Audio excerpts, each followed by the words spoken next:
Hi folks, welcome to the garden. Today we're going to meet chickweed.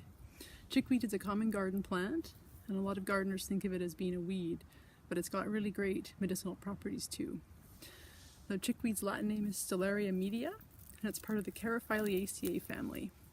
It's a family that we don't see as many medicinal plants from. So the neat thing about chickweed is that it comes up 2 times a year, in spring and in fall.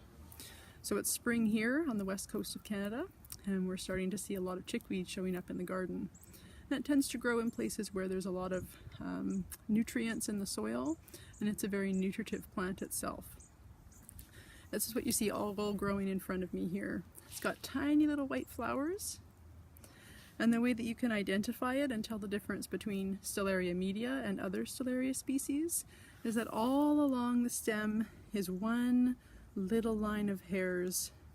The hairs don't go all the way around the stem, they're just on one side. So this is a really mucilaginous plant. It's very cool and moist.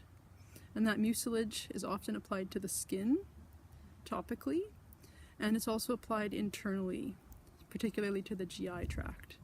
So it's really great for those like hot, red, irritated, inflamed kinds of conditions. So on the skin, we could use it for something like eczema or psoriasis or a burn. And in the GI tract, we could use it for those like irritated, inflamed conditions like, say, like an ulcer or some other kind of GI inflammation. It's really great topically as a bath or a wash, so making an infused tea and then applying that to the skin or soaking in it. And it's also really great as an infused oil. So today I'm going to be harvesting this to make an infused oil, and I'm going to make it fresh. I really prefer this plant fresh.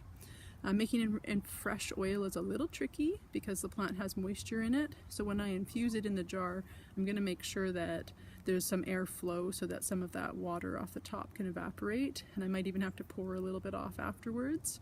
And that's different from making a dried oil where you would cap it really, really tightly.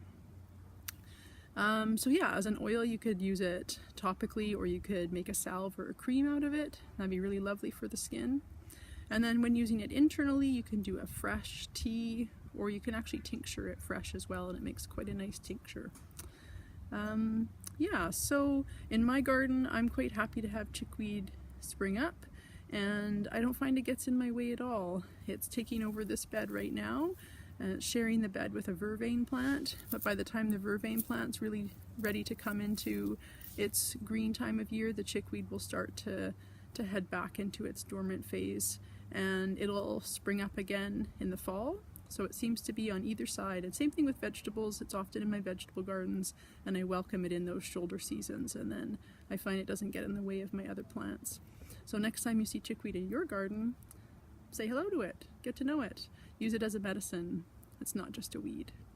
Thanks for joining me in the garden today. I'll see you another day.